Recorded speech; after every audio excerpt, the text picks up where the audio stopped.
Yang ketiga, kamu bilang Pak Anies cerdas. Barangkali Pak Anies cerdas, buktinya dia sampai juga sekolahnya tinggi gitu ya. Tapi sebagai pejabat publik, sudah terbukti bahwa Pak Anies itu tidak bisa kerja dengan baik. Nah, itu yang membuat kita nggak suka. Jadi, saya pribadi, saya nggak ngomong tentang orang lain. Kenapa saya tidak suka Pak Anies dan saya berkomitmen untuk menjaga supaya Pak Anies nggak jadi presiden? Yaitu satu, dia berafiliasi dengan kelompok yang tidak toleran terhadap perbedaan. Satu. Yang kedua, dia tidak mempunyai kemampuan manajerial yang bagus. Dia nggak bisa ngurus negara. Dia nggak bisa ngurus provinsi. Yang ketiga, inovasi apa yang diciptakan Pak Anies Baswedan di Jakarta? Patung-patung yang tidak permanen yang sudah hilang itu. Terlalu banyak hal di dirinya Pak Anies yang layak untuk tidak disukai.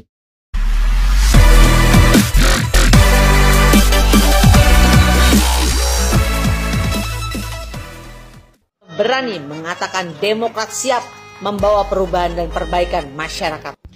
Pertanyaan saya adalah, dengan cara bagaimana dan dengan cara apa AHY bersama Demokrat itu mau membawa perubahan di Indonesia? Dengan cara sudah bagaimana? 2 kali pemilu Demokrat kalah karena masyarakat sudah nggak percaya pada orang-orang Demokrat dengan Partai Demokrat.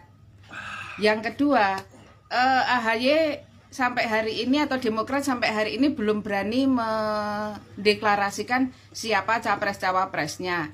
AHY sendiri tidak berani ngomong saya sanggup maju sebagai capres. Nggak berani kalau mau AHY. dan berani nebeng Anies Baswedan sebagai cawapresnya Anies. Sementara Pak Anies sendiri memang tipenya oportunis. Ketika sama Demokrat, Anies AHY. Ketika sama PKS, Anies Aher. Kan capek kayak gitu. Gimana? Perasaan kalian nggak capek dipermainkan orang yang belum apa-apa sudah main 2 kaki kesana kesini? Sing sabar, Mbak. AHY dan juga Gibran, masyarakat mungkin setuju bahwa AHY masyarakat sebelah mana yang akan mengatakan bahwa AHY lebih bagus? Jauh dong sama dari Gibran. kalau Gibran sudah memimpin mimpin ini? kok. Ya enggak lah, halu itu.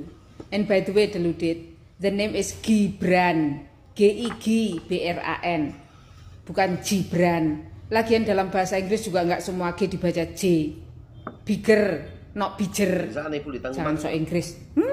Hasan SBY dicintai masyarakat meski sudah tidak menjabat. Sebenarnya yang lucu tuh gini, dari kalangan kalian sendiri yang bikin statement, lalu kalian sendiri yang mengomentari gitu. Ya anyway nggak apa-apa sih, tapi kalau kamu mengangkat 7 hal yang kamu pikir menjadikan alasan bagi rakyat Indonesia kangen SBY, kita bongkar satu-satu. Pertama, alasannya adalah Pak SBY sopan ketika berpidato. Iya sih, dia sopan kalau berpidato, kalem.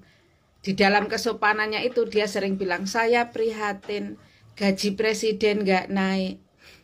Kedua, tidak kontroversi. Mosok sih? Coba buka lagi 2009 ketika terjadi bom JW Marriott, statement apa yang dikeluarkan oleh Pak SBY waktu itu. Kontroversi loh. Yang ketiga, concern dengan KPK. Sebaiknya kalau ngomongin Pak SBY nggak ngomongin KPK deh. Karena rakyat Indonesia itu semua sudah tahu apa yang terjadi pada Bapak Antasari Azhar setelah beliau memimpin penangkapan bapaknya Anissa Pohan yang merupakan besannya Pak SBY, mertuanya AHY. Nah, yang keempat, Pak SBY nggak baperan, menjunjung tinggi demokrasi. Ada 3 kali tercatat Pak SBY itu datang sendiri ke kantor polisi untuk melaporkan yang menghina beliau, mencemarkan nama baik beliau. Jokowi nggak pernah ya? Dia pikir mencemarkan nama baiknya ya. Dan salah satunya adalah Zainal Ma'arif. Cek lagi. Lalu pinter berdiplomasi dengan luar negeri. Saking pinternya berdiplomasi sampai Freeport tetap ada di Indonesia. Petrol Blok Rokan masih tetap menggerogoti APBN Indonesia. Itu saking pinternya Pak SBY berdiplomasi dengan luar negeri. Yang keenam, konsistensi 20% APBN digunakan untuk pendidikan Pak Jokowi juga. Cuman Pak Jokowi lebih terarah kemana biayanya. Tentu kecuali waktu Pak Anies menjabat ya, makanya dihentikan. Yang ketujuh, zero enemy, thousand friends. Yakin Pak SBY nggak punya musuh. Awang dia yakin nggak punya musuh aja kalau pidato selalu merasa terzolimi. Cebong-cebong kalau ngeliat ini pasti nangis. Tara mak jreng. Saya menantang Mbak Ajeng untuk mengomentari apa yang dilakukan atau kebijakan yang diambil oleh salah satu kader Partai Demokrat yang bernama Iti Oktavia Jayabaya yang melarang umat beragama Kristen dan Katolik untuk merayakan ibadah Natal atau misa Natal di daerahnya. Jadi kebijakan yang dia buat adalah warganya yang ingin melakukan ibadah Natal harus pergi ke kota terdekat, keluar dari wilayah itu. Menurut saya, tindakan Bupati ini, Iti Oktavia Jayabaya ini, sudah melanggar pasal 1 ketuhanan yang Maha Esa, yang diejawantahkan sebagai bahwa Pinter Ibu ini ya. negara menjamin setiap warga negara untuk menjalankan ibadah sesuai dengan agama dan keyakinannya masing-masing. Saya tantang Mbak Ajeng untuk mengomentari itu. Berani nggak? Karena kalau Mbak Ajeng tidak berkomentar, kami atau saya beranggapan bahwa memang itulah doktrin dari Partai Demokrat. Oh, itu Partai Demokrat ya. Partai Demokrat ya, itu Bupati Lebak gitu ya. Ungkap pesan SB, kader Demokrat, jangan. Setelah tahu bahwa PKS kemungkinan merapat ke Gerindra, dan setelah tahu bahwa dukungan terhadap Anies yang dicalonkan oleh Nasdem itu tidak terlalu mendapat sambutan oleh masyarakat, justru membuat Nasdem makin melempem. Setelah tahu bahwa koalisi dengan partai seperti PKS, Nasdem itu tidak akan membuahkan hasil apa-apa, sekarang mulai merapat ke PDIP. Pengamat sebut duet Anies Ahy akan segera deklarasi. Saya mengucapkan selamat ya kalau seandainya nanti PKS dan PD mendeklarasikan Anies Baswedan dan Ahy sebagai Cawapres 2024. Apalagi kemarin setelah saya mendengar berita bahwa ada kelompok yang di Nasrani sendiri dinyatakan aliran itu sesat, yaitu aliran Alfa Omega yang memberikan anugerah nama dan pengangkatan Pak Anies Baswedan sebagai ondofolo atau imamnya mereka. Jadi namanya Pak Anies sekarang adalah Yohanes Anies Baswedan. Kalau argumennya, ya siapapun kan bisa memberikan anugerah apapun kepada tokoh siapapun. Bukan itu. Masalahnya Pak Anies menerima penganugerahan dan pengangkatan itu. Ingat ya, itu kelompok yang dinyatakan sesat. Iya. Soalan sesederhana polarisasi di kalangan masyarakat yang diakibatkan karena kita mendukung. Selama ada kompetisi, akan selalu ada kubu. Selama ada kubu, akan selalu ada pihak-pihak yang mendukung ke sini dan mendukung ke sana. Dan pihak yang berkepentingan di masing-masing kubu ini, dua-duanya saling mencari masa untuk mendapatkan dukungan. Itulah demokrasi. Tapi kalau tuduhanmu bahwa pemerintah seperti membiarkan polarisasi itu ada, enggak juga. Bukti faktanya apa? Pak Jokowi yang dulu berival dengan Pak Prabowo, mau kok Pak Prabowo diambil menjadi bagian dari kabinetnya. Pak Sandiaga Uno juga. Jadi yang sebenarnya masih pengen mempertahankan polarisasi itu adalah mereka yang selalu meneriakkan fitnah-fitnah ke pemerintah, meneriakkan kebencian-kebencian ke pemerintah. Kamu semoga nggak termasuk ya.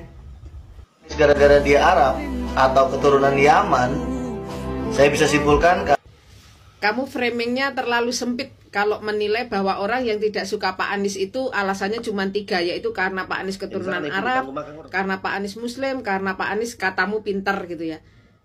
Kalau masalah keturunan banyak kok politik yang disukai rakyat Indonesia dan dia dari keturunan manapun.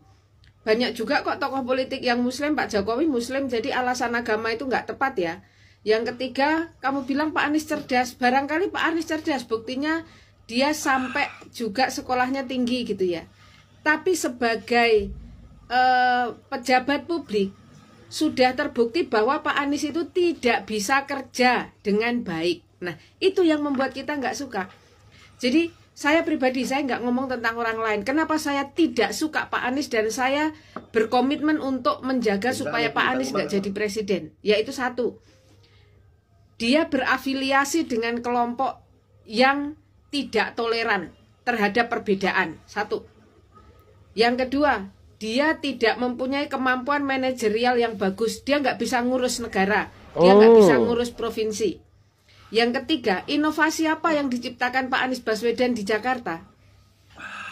Patung-patung yang tidak permanen yang sudah hilang itu. Terlalu banyak hal di dirinya Pak Anies yang layak untuk tidak disukai.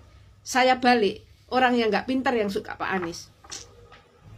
Pak Anies yang terbaik untuk Indonesia, salam damai. Nah, inilah contoh netizen yang tidak memiliki kemampuan berpikir kritis dan logis. Ya, jadi seorang tokoh yang sudah pernah diberi kesempatan untuk memimpin sebuah daerah dan hasilnya nggak bagus, nggak ada kemajuan yang berarti, nggak ada inovasi yang dimunculkan di daerah itu, karyanya juga ya gitu-gitu aja, tapi masih dibilang terbaik untuk Indonesia. Capek deh. Ya, baik teman-teman. Wah, ibu ini tahu banyak ya, tahu banyak. AHY dilibas, Anies juga, Demokrat, SBY, semuanya. Ya, intinya ibu ini tidak menginginkan Anies Baswedan untuk menjadi seorang presiden karena membawa politik identitas. Gitu teman-teman. Maaf, tidak saya lanjutkan karena di luar suaranya berisik, ada suara mesin. Itu teman-teman, ibu-ibu ini cerdas banget ya, mengcounter semuanya, ya, mewakili kita semua. Terima kasih. Wabillahi taufik wal hidayah. Assalamualaikum warahmatullahi wabarakatuh.